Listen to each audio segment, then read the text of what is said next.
has issued a severe thunderstorm warning for central Grant County, west central Pendleton County, until 3:30 p.m.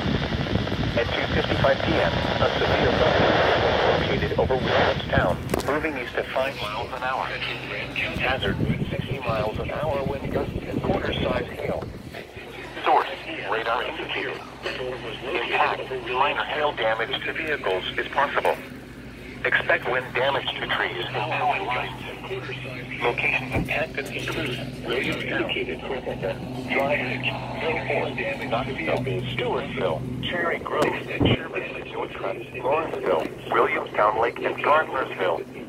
This includes I-75 in Kentucky between mile markers 151 and 163. Williamstown Lake and Gardnersville.